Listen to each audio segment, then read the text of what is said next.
एक पासे दुनिया इस वेले 21वीं सदी विच तरक्की दीयां चोटियां सर करदी पई है, दूजे पासे असी भी उस दुनिया दे वसनीक ਜਿਹੜੇ एक इंज दे गंदे निजाम विच रह रहे हैं जो गंद हज़ारां वरियां दे इतिहास विच भी नहीं लभेदा। मनुख दीयां मुंडलियां लोड़ां विच पानी नूं एक उच्चा मकाम हासिल है ते पानी जो सानू इंसानां नूं सरकारां दे रहीआं ने ਉਹ पानी सानू ना ही लभे ते चंगी गल है। क्यों जे असीं ਉਹ पानी ना वरत के अपने पाक जुस्से नूं अपने पाक कपड़िਆਂ ਨੂੰ ਭਾਂਡਿਆਂ ਨੂੰ ਪਲੀਤ ਹੋਣ ਤੋਂ ਬਚਾ ਲਈਏ। ਭਲਾ ਵੇ ਵਿਹੜੇ ਮਹੱਲੇ ਵਾਲੇ ਪੁੱਜ ਆਉਣ ਵਾਲੇ ਲੋਕਾਂ ਦਾ ਜਿਨ੍ਹਾਂ ਲੱਖਾਂ ਰੁਪਏ ਲਾ ਕੇ ਤੇ ਆਪਣਾ ਵੱਖਰਾ ਪਾਣੀ ਵਾਲਾ ਬੋਰ ਕਰਾਇਆ ਤੇ ਇੱਕ ਟੂਟੀ ਗਲੀ ਵਿੱਚ ਲਵਾ ਦਿੱਤੀ, ਚਲੋ ਪੀਣ ਲਈ ਦੂਜੇ ਵੀ ਲੈ ਜਾਣ। ਆਫਰੀ ਨੇ ਉਹਨਾਂ ਲੋਕਾਂ ਤੇ ਜੋ ਹਜ਼ਾਰਾਂ ਰੁਪਏ ਬਿਜਲੀ ਦਾ ਬਿੱਲ ਭਰ ਕੇ ਤੇ ਆਪਣੇ ਆਂਢ ਗੁਆਂਢ ਨੂੰ ਪੀਣ ਲਈ ਪਾਣੀ ਦੇ ਰਹੇ ਨੇ। सरकारी पानी का निज़ाम इन्ना को बर्बाद हो गया है कि जो सप्लाई दे पानी दे पैप वहणियां विचों लंघदे ने उन्हां नूं जंगाल लग गया ते खा कते ने। जिथे पाइप नूं माड़ी जी ठोकर लगी उत्थे पाइप पाट गया ते उसे पाइप विच नालियां दा पानी जा वड़िया। ਉਹ नालियां दा पानी की है? ਉਹ नालियां दा पानी गटरां दा पानी है जिहड़ा कि उन्हां ही पैपां राहीं साडे घरां दीयां टूटियां विच आउंदा है। जे तुसी वीडियो राਹੀਂ तुसी ਇਹ ਸੁੰਘ ਸਕਦੇ ਹੁੰਦੇ ਤੇ ਤੁਹਾਨੂੰ ਸਿਖਾਉਂਦਾ ਕਿ ਟੂਟੀਆਂ ਵਿੱਚ ਕੀ ਆ ਰਿਹਾ ਹੈ। ਐਨੀ ਬਦਬੂ ਕਿ ਉਸ ਪਾਣੀ ਨੂੰ ਬੰਦਾ ਸੁੰਘ ਵੀ ਨਹੀਂ ਸਕਦਾ, ਵਰਤਣਾ ਤੇ ਦੂਰ ਦੀ ਗੱਲ ਹੈ।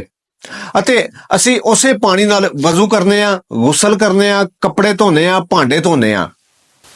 ਗੁਜਰਾਤ ਸ਼ਹਿਰ ਦਾ ਮਹੱਲਾ ਉਸੇ ਗੁਜਰਾਤ ਸ਼ਹਿਰ ਦਾ ਜਿਸ ਗੁਜਰਾਤ ਦੇ ਲੀਡਰਾਂ ਤੋਂ ਬਿਨਾਂ ਪਾਕਿਸਤਾਨ ਦੀ ਸਰਕਾਰ ਨਹੀਂ ਚੱਲ ਸਕਦੀ। ਮਹੱਲਾ ਇਸਲਾਮ ਨਗਰ ਵਸਦਾ ਜੇ ਪਿਆ, ਉੱਥੇ ਆ ਕੇ ਵੇਖ ਤੇ ਸੁੰਘ ਵੀ ਸਕਦੇ ਹੋ। ਅਸਾਂ ਇਸਲਾਮ ਨਗਰ ਦੇ ਵਾਸੀਆਂ ਨਾਲ ਗੱਲਬਾਤ ਕੀਤੀ ਹੈ, ਤੁਸੀਂ ਆਪ ਵੀ ਸੁਣੋ ਕਿ ਉਹ ਕੀ ਕਹਿੰਦੇ ਨੇ।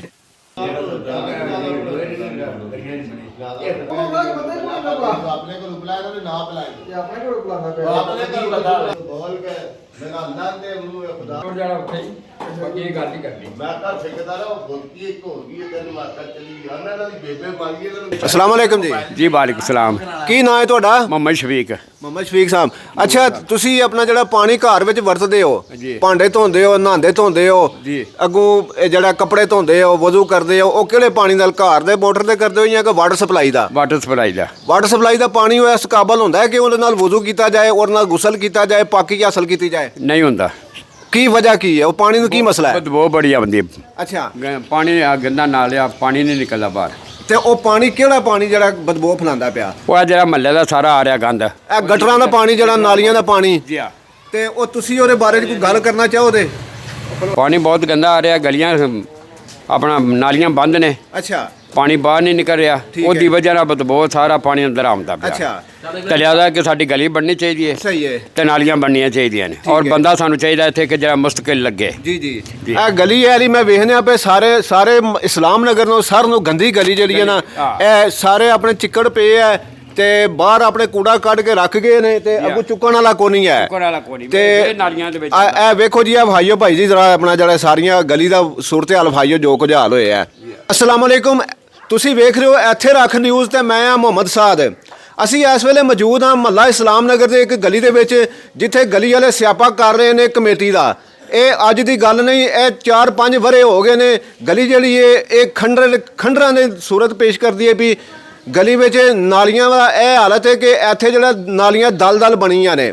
ਜਦੋਂ ਵੀ ਆਪਣੇ ਸਫਾਈ ਦਾ ਵੇਲਾ ਆਉਂਦਾ ਹੈ ਤੇ ਸਰਕਾਰਾਂ ਮੂਹਰੇ ਅਰਜ਼ੀ ਰੱਖੀ ਜਾਂਦੀ ਹੈ ਕਿ ਸਾਡੀਆਂ ਗਲੀਆਂ ਨਾਲੀਆਂ ਸਾਫ਼ ਕੀਤੀਆਂ ਜਾਣ, ਤੇ ਗੌਰਮੈਂਟ ਜਿਹੜੀ ਹੈ ਉਹ ਆਂਦੀ ਹੈ ਕਿ ਤੁਸੀਂ ਹੈ ਹੀ ਕੋਈ ਨਹੀਂ ਇੱਥੇ, ਕਿ ਅਸੀਂ ਕਿਹਨੂੰ ਕਰੀਏ, ਕਿ ਸਾਨੂੰ ਆਪਣਾ ਆਪ ਹੋਣ ਦਾ ਅਹਿਸਾਸ ਦਿਵਾਉਣ ਵਾਸਤੇ ਅਸੀਂ ਇਹ ਤੁਹਾਡੇ ਸਾਹਮਣੇ ਆਏ ਹਾਂ। ਤੇ ਇਹ ਮਹੱਲੇਦਾਰ ਜਿਹੜੇ ਨੇ ਉਹ ਕੀ ਕਹਿੰਦੇ ਨੇ, ਆਓ ਅਸੀਂ ਉਹਨਾਂ ਨਾਲ ਗੱਲ ਕਰਨੇ ਆ। ਜੀ अस्सलाम वालेकुम। वालेकुम सलाम जनाब। ਨਾਮ ਦੱਸਿਓ ਸਰ। सर नईम अहमद। ਅੱਛਾ, ਤੁਸੀਂ ਇੱਥੇ ਆਪਣਾ ਗਲੀ ਦੇ ਬਾਰੇ ਕੋਈ ਗੱਲ ਕਰਨਾ ਚਾਹੋ ਤੇ ਦੱਸਿਓ। सर गली ਦੇ ਬਾਰੇ ਪਾਣੀ ਵਾਟਰ ਸਪਲਾਈ ਦਾ ਗੰਦਾ ਆਉਂਦਾ, ਪੈਪ ਟੁੱਟੇ ਨੇ ਥੱਲਿਓਂ ਸਾਰੇ। ਅੱਛਾ, ਨਾ ਨਹਾਉਣ ਦੇ ਕੰਮ ਨਾ ਪੀਣ ਦੇ ਕੰਮ, ਕਿਸੇ ਕਿਸਮ ਦਾ ਇਸਤੇਮਾਲ ਹੁੰਦਾ ਹੀ ਨਹੀਂ। ਅੱਛਾ, ਕੂੜਾ ਕੱਢ ਜਾਂਦੇ ਨੇ ਤੇ ਕੂੜਾ ਕੋਈ ਚੁੱਕਦਾ ਹੀ ਕੋਈ ਨਹੀਂ। ਠੀਕ ਹੈ, ਬਿਲਕੁਲ ਗਲੀਆਂ ਨਾਲੀਆਂ ਦਾ ਬਿਲਕੁਲ ਗੰਦਾ ਹਾਲਾਤ ਨੇ, ਬਿਲकुल ਠੀਕ ਹੈ, ਖਰਾਬ ਹੈ ਬਿਲकुल। ਬਾਰਿਸ਼ ਹੋ ਜੇ ਤੇ ਇੱਥੇ ਪੂਰਾ 15 ਦਿਨ ਲੰਘਣ ਨਹੀਂ ਹੁੰਦਾ, ਪਾਣੀ ਕਿਸੇ ਪਾਸੇ ਨਿਕਲਦਾ ਹੀ ਨਹੀਂ ਹੈ। ਅੱਛਾ, ਠੀਕ ਹੈ। ਤੇ ਗਲੀਆਂ ਦੀ ਸਫਾਈ ਜੇ ਕਰਨੀ ਹੋਵੇ ਤੇ ਕਮੇਟੀ ਵਾਲਾ ਬੰਦਾ ਆਉਂਦਾ ਕਿ ਆਪੇ ਕਰਾਉਂਦੇ ਹੋ? ਉਹ ਆਪੇ ਕਿਰਾਏ ਦਾ ਕਮੇਟੀ ਹਲਾਮਦੇ ਕਰਵਾਉਂਦੇ ਨੇ, ਬਹਰਹਾਲ ਉਹ ਮਾੜਾ ਮੋਟਾ ਕਰਕੇ ਤੇ ਨਿਕਲ ਜਾਂਦੇ। ਠੀਕ ਹੋ ਗਿਆ, ਚਲੋ ਸਹੀ ਹੈ ਜਨਾਬ। ਅੱਗੇ ਇਹ ਨੇ ਜਨਾਬ, ਆਪਣਾ ਨਾਮ ਸਰ ਦੱਸਿਓ ਜੀ ਉਸਮਾਨ ਰਿਆਜ਼ ਨਾਂ ਹੈ ਜੀ ਮੇਰਾ। ਅੱਛਾ, ਤੇ ਤੁਹਾਡੇ ਸਾਹਮਣੇ ਹੀ ਆ ਸਾਦ ਬਾਈ, ਸਾਰੇ ਮਸਾਇਲ ਇੱਥੇ ਤੁਸੀਂ ਵੇਖੇ ਨੇ ਆ ਕੇ, ਤੁਸੀਂ ਵੀ ਐਸੇ ਗਲੀ ਦੇ ਮਕੀਮ ਹੋ ਤੇ ਸਾਰੀ ਉਮਰ ਹੋ ਗਿਆ। ਵੇਖੋ ਸਾਡਾ ਤਾਂ ਯਕੀਨ ਕਰੋ 8-10 ਸਾਲ ਤੋਂ ਸਾਡਾ ਹਾਲ ਵੇਖੋ ਕੀ ਬਣ ਗਿਆ। ਇਹ ਵੇਖੋ ਕਿੰਨਾ ਗੰਦ, ਕਿੰਨੀ ਗਲਾਜ਼ਤ ਤੇ ਕੀ ਕੁਝ ਹੈ ਇੱਥੇ। ਤੇ ਬਰਾਏ ਮਿਹਰਬਾਨੀ ਇੰਤਜ਼ਾਮੀਆਂ ਤੇ ਸ਼ਾਇਦ ਸਾਨੂੰ ਸਮਝਦੀ ਕੋਈ ਨਹੀਂ, ਅਸੀਂ ਬੰਦੇ ਆ ਜੇ ਅਸੀਂ ਬੰਦੇ ਆ ਕਿ ਨਹੀਂ ਬੰਦੇ ਆ। ਤੇ ਬਰਾਏ ਮਿਹਰਬਾਨੀ ਇੰਤਜ਼ਾਮੀਆਂ ਕਿ ਅਪੀਲ ਹੈ ਕਿ ਕਮ ਅਜ਼ ਕਮ ਬੰਦਿਆਂ ਦੇ ਰਹਿਣ ਵਾਸਤੇ ਤੇ ਇੰਨਾ ਕੁਝ ਕਰ ਦਿਓ, ਇੰਨਾ ਕਰੋ ਕਿ ਬੰਦੇ ਆਰਾਮ ਸਕੂਨ ਨਾਲ ਰਹਿ ਜਾਣ। ਇੱਥੇ ਬਿਮਾਰੀਆਂ, ਬੱਚੇ ਬਿਮਾਰ ਪਏ ਹੁੰਦੇ ਨੇ, ਵੇਖੋ ਨਾ ਬਿਮਾਰੀਆਂ ਦੀ ਜੜ੍ਹ ਇਹ ਗੰਦ ਜਿਹੜਾ ਜੀ। ਤੇ ਅੱਲਾਹ ਪਾਕ ਹੀ ਸਾਡੀ ਹਿਫਾਜ਼ਤ ਫਰਮਾਏ, ਸਾਡੇ ਵਾਸਤੇ ਆਸਾਨੀਆਂ ਪੈਦਾ ਕਰੇ। ਬਾਕੀ ਇੰਤਜ਼ਾਮੀਆਂ ਵਾਸਤੇ ਅਸੀਂ ਜਾਨਦਾਰ ਨਹੀਂ ਹੈ, ਇਨਸਾਨ ਨਹੀਂ ਹੈ, ਜਾਨਵਰ ਵੀ ਨਹੀਂ ਹੈ। ਜਾਨਵਰ ਵੀ ਆਪਣੀ ਜਗ੍ਹਾ ਸਾਫ਼ ਕਰਕੇ ਬਹਿੰਦੇ ਨੇ, ਸਾਡੇ ਕੋਲ ਐਂ ਦਾ ਕੰਮ ਹੀ ਕੋਈ ਨਹੀਂ ਕਿਸੇ ਸਾਫ਼ ਹੋਈਏ। ਇਹ ਹੁਣ ਤੁਸੀਂ ਬੈਠਕ ਕੀਤੀ ਹੈ, ਆਪਣਾ ਮੀਟਿੰਗ ਕੀਤੀ ਹੈ ਇਹ ਗਲੀ ਦੇ ਹਵਾਲੇ ਨਾਲ, ਉਹਦੇ ਵਿੱਚ ਕੀ ਡਿਸਾਈਡ ਕੀਤਾ ਜੇ ਕਿ ਗਵਰਨਮੈਂਟ ਨੂੰ ਆਖਿਆ ਜਾਏ ਸਫਾਈ ਵਾਸਤੇ ਕਿ ਆਪਣੀ ਮਦਦ ਆਪ ਕਰਨੀ ਜੇ? ਸਾਦ ਭਾਈ ਗਵਰਨਮੈਂਟ ਨੂੰ ਕੀ ਕਹੀਏ, ਗਵਰਨਮੈਂਟ ਤਾਂ ਕਰਦੀ ਕੁਝ ਨਹੀਂ ਹੈ। ਅਸੀਂ ਹੁਣ ਸਾਰਿਆਂ ਗਲੀ ਮਹੱਲੇ ਦੇ ਵੱਡਿਆਂ ਚਾਚਿਆਂ ਨੇ, ਸਾਡੇ ਬਜ਼ੁਰਗਾਂ ਨੇ, ਭਾਈਆਂ ਨੇ ਇਹ ਹੀ ਫੈਸਲਾ ਕੀਤਾ ਕਿ ਅਸੀਂ ਜਿਹੜੇ ਆਪੂ ਜੀਆਂ ਘਰ ਦੇ ਜਾਂ 10-15 ਜਾਂ 20 ਘਰ ਦੇ ਬੰਦੇ ਆ, ਅਸੀਂ ਆਪਣਾ ਕੰਮ ਆਪੂ ਹੀ ਕਰੀਏ ਤੇ ਕਿਸੇ ਇੰਤਜ਼ਾਮੀਆਂ ਦੇ ਬੰਦੇ ਨੂੰ ਇੱਧਰ ਆਉਣੇ ਦੀ ਲੋੜ ਹੀ ਨਾ ਪਵੇ। ਇਨਸ਼ਾਅੱਲਾ ਅਸੀਂ ਇਹਨਾਂ ਨੂੰ ਕਰਕੇ ਵਹਾਂ ਦੇ ਆਪਣਾ ਕੰਮ ਦੱਸਾਂਗੇ ਕਿ ਭਾਈ ਯਾਰ ਇਸ ਤਰ੍ਹਾਂ ਕੰਮ ਕਰੀਦਾ ਜੇ, ਇਸ ਤਰ੍ਹਾਂ ਕੰਮ ਹੁੰਦੇ ਨੇ, ਬੰਦੇ ਆਪਣਾ ਕੰਮ ਉਦ ਵੀ ਕਰ ਸਕਦੇ ਨੇ। ਤੇ ਇਨਸ਼ਾਅੱਲਾ ਅੱਲਾਹ ਪਾਕ ਖੈਰ ਕਰੇ। ਇਨਸ਼ਾਅੱਲਾ ਅਸੀਂ ਨੈਕਸਟ ਵੀਕ ਤੋਂ ਇਨਸ਼ਾਅੱਲਾ 2 ਦਿਨਾਂ ਤੱਕ ਇਨਸ਼ਾਅੱਲਾ ਆਪਣੀ ਗਲੀ ਦਾ ਸਫਾਈ ਦੇ ਹਵਾਲੇ ਨਾਲ ਇਨਸ਼ਾਅੱਲਾ ਕੰਮ ਸ਼ੁਰੂ ਕਰ ਦੇਣਾ ਵੇ। ਇਨਸ਼ਾਅੱਲਾ ਉਮੀਦ ਹੈ ਕਿ ਸਾਰੇ ਪੇੜ ਸਾਡੇ ਭਰਾ ਨੇ ਗਲੀ ਦੇ ਸਾਡੇ ਨਾਲ ਭਰਪੂਰ ਤਾਵਨ ਕਰਨ ਦੇ। ਮਿਹਰਬਾਨੀ, ਜਜ਼ਾਕ ਅੱਲਾਹ, ਸ਼ੁਕਰੀਆ। ਓਕੇ ਜੀ। ਅੱਛਾ ਜੀ ਜਨਾਬ, ਤੁਸੀਂ ਕੋਈ ਗੱਲ ਕਰਨਾ ਚਾਹੋ? ਗੱਲ ਤੇ ਹੋਈ ਜਿਹੜੀ ਸਾਰੀ ਹੋ ਗਈ ਹੈ। ਅੱਛਾ, ਆਪਣਾ ਨਾਮ ਦੱਸਿਓ। ਜ਼ਫਰ ਇਕਬਾਲ। ਠੀਕ ਹੈ। ਤੇ ਤੁਸੀਂ ਆਪਣੇ ਤੌਰ ਤੇ ਕੋਈ ਗੱਲ ਕਰਨਾ ਚਾਹੋ ਪਾਣੀ ਦੇ ਬਾਰੇ 'ਚ, ਕਿਉਂਕਿ ਪਾਣੀ ਦਾ ਇਸ ਟਾਈਮ ਸਾਰਿਆਂ ਨੂੰ ਵੱਡਾ ਮਸਲਾ ਹੈ। ਮੇਨ ਪੁਆਇੰਟ ਪਾਣੀ ਹੈ ਤੇ ਜੀ ਠੀਕ ਹੈ, ਉਹ ਨਾ ਮਿਲੇ ਤਾਂ ਕੀ ਹਾਲ ਹੋ ਸਕਦਾ? ਸਹੀ ਜੇ ਹੈ। ਆਵੇ ਵੀ ਤੇ ਕਿਸੇ ਕੰਮ ਦਾ ਨਹੀਂ ਹੈ। ਠੀਕ ਹੈ। ਤੇ ਜੇ ਦੂਜਾ ਜਿਹੜਾ ਡਾਕਟਰ ਵੀ ਨਾ ਹੋਇਆ ਗਿਆ ਹੀ ਹੁੰਦਾ। ਜੀ ਮੇਨ ਪੁਆਇੰਟ ਆ ਜਾਂਦਾ ਪਾਣੀ ਤੇ ਹੀ, ਚਾਹੇ ਇਹ ਹੋਵੇ ਚਾਹੇ ਉਹ ਹੋਵੇ। ਕੋਈ ਸਰਕਾਰਾਂ ਨੂੰ ਫਿੱਟੇ ਮੂੰਹ ਕਹਿਣਾ ਚਾਹੋ? ਉਹ ਜੀ ਬੇਟਾ ਮੂੰਹ ਨੇ ਤੇ। ਅੱਛਾ ਜੀ ਜਨਾਬ, ਤੁਸੀਂ? ਜੀ ਸਰ, ਮੈਂ ਨਾ ਰਜ਼ਵਾਨ ਅੱਲਾ। ਅੱਛਾ ਜੀ। ਸਰ ਜੀ, ਇਹ ਗਲੀ ਦਾ ਪਾਣੀ ਵੇਖੋ ਕਿ ਚਿੱਕੜ ਹੀ ਚਿੱਕੜ ਹੋਇਆ, ਨਾਲੇ ਨਮਾਜ਼ੀ ਨਮਾਜ਼ ਪੜਨ ਜਾਂਦੇ ਨੇ ਤੇ ਇੱਥੇ ਚਿੱਕੜ ਹੋਇਆ ਹੁੰਦਾ ਸਾਡੀ ਗਲੀ 'ਚ। ਸਾਡੀ ਕੋਈ ਗਲੀ ਦਾ ਕੋਈ ਮਸਲਾ ਮਸਾਇਲ ਇਹਨੂੰ ਹੱਲ ਕਰੋ। ਠੀਕ ਹੋ ਗਿਆ। ਮਿਹਰਬਾਨੀ, ਸਰਕਾਰਾਂ ਦੀ ਅਪੀਲ ਹੀ ਹੈ ਸਾਡੀ। ਅੱਛਾ ਜੀ। ਮਿਹਰਬਾਨੀ, ਹੱਲ ਕਰਨ ਗਲੀ ਦਾ ਕੋਈ ਮਸਲਾ ਮਸਾਇਲ। ਠੀਕ ਹੋ ਗਿਆ। ਸਹੀ ਹੈ ਜੀ। ਮਹੱਲਾ ਇਸਲਾਮ ਨਗਰ ਗੁਜਰਾਤ ਦਾ ਉਹ ਮਹੱਲਾ ਹੈ ਜਿੱਥੇ ਦੇ ਤੁਸੀਂ ਕਿਸੇ ਵੀ ਚੌਕ ਵਿੱਚ ਲੱਗੇ ਜਾਓ, ਉੱਥੇ ਤੁਹਾਨੂੰ ਇਸਲਾਮ ਨਗਰ ਦਾ ਕੋਈ ਨਾ ਕੋਈ ਬਸ਼ਿੰਦਾ ਨਜ਼ਰ ਆਵੇਗਾ। ਜੇ ਅਸੀਂ ਗੱਲ ਕਰੀਏ ਗੁਜਰਾਤ ਦੀ ਸਿਆਸਤ ਦੀ, ਤੇ ਗੁਜਰਾਤ ਦੀ ਸਿਆਸਤ ਵਿੱਚ ਇਸਲਾਮ ਨਗਰ ਦਾ ਬੜਾ ਅਹਿਮ ਕਿਰਦਾਰ ਰਿਹਾ ਸ਼ੁਰੂ ਤੋਂ ਲੈ ਕੇ ਹੁਣ ਤੱਕ। ਜੇ ਅਗਰ ਪਾਰਟੀਬਾਜ਼ੀ ਵੇਖੀਏ ਤੇ ਵੱਡੀਆਂ ਪਾਰਟੀਆਂ ਦੇ ਸਾਰਿਆਂ ਦੇ ਨੁਮਾਇੰਦੇ ਜਿਹੜੇ ਗੁਜਰਾਤ ਤੋਂ ਉੱਠ ਕੇ ਤੇ ਗੁਜਰਾਤ ਇਸਲਾਮ ਨਗਰ 'ਚੋਂ ਉੱਠ ਕੇ ਤੇ ਗੁਜਰਾਤ ਸ਼ਹਿਰ 'ਚ ਆਪਣਾ ਨਾਂ ਪੈਦਾ ਕਰ ਚੁੱਕੇ ਨੇ, ਜਿਨ੍ਹਾਂ ਵਿੱਚੋਂ ਪਾਕਿਸਤਾਨ ਪੀਪਲ ਪਾਰਟੀ ਦੇ ਜ਼ਾਹਿਦ ਹੁਸੈਨ ਸਲੀਮੀ ਸਾਹਿਬ, ਉਹਨਾਂ ਦਾ ਤਾਲੁਕ ਵੀ ਇਸਲਾਮ ਨਗਰ ਨਾਲ ਹੈ।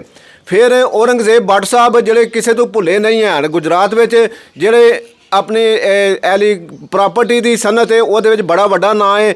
ਨੂਨ ਲੀਗ ਦੀ ਸਿਆਸਤ ਨਾਲ ਮੁਨਸਲਿਕ ਨੇ ਤੇ ਬੜਾ ਵੱਡਾ ਨਾਂ ਹੈ ਔਰੰਗਜ਼ੇਬ ਭੱਟ ਸਾਹਿਬ। ਫਿਰ ਅੱਗੋਂ ਕਾਫ ਲੀਗ ਦੇ ਆ ਜਾਂਦੇ ਨੇ ਮੁਹੰਮਦ ਨਈਫ ਹੈਦਰੀ ਸਾਹਿਬ। ਇਹ ਸਾਰੇ ਉਹ ਆਗੂ ਨੇ, ਯਾਨੀ ਕਿ ਇਸਲਾਮ ਨਗਰ ਦੇ ਵੱਡੇ ਵਡੇਰੇ ਨੇ, ਜਿਹੜੇ ਮਤਲਬ ਕਿ ਉਹਨਾਂ ਨੇ ਹੋਰੇ ਹੁਣ ਵੋਟਾਂ ਆ ਰਹੀਆਂ ਨੇੜੇ ਤੇ ਮਤੇ ਕੇ ਚੱਕਰ ਲਾ ਲੈਣ ਗਲੀਆਂ ਦਾ, ਤੇ ਉਂਝ ਜਿਹੜਾ ਨਾ ਕੋਈ ਨਜ਼ਰ ਨਹੀਂ ਆਉਂਦਾ ਕਿ ਗੁਜਰਾਤ ਦਾ ਇਸਲਾਮ ਨਗਰ ਦਾ ਕੋਈ ਵਾਲੀ ਵਾਰਸ ਹੈ। ਇਹਦੇ ਨਾਲ ਹੀ ਮੁਹੰਮਦ ਸਾਹਿਬ ਨੂੰ ਇਜਾਜ਼ਤ ਦਿਓ, ਅੱਲਾਹ ਸੋਹਣੇ ਦੇ ਵਾਲੇ।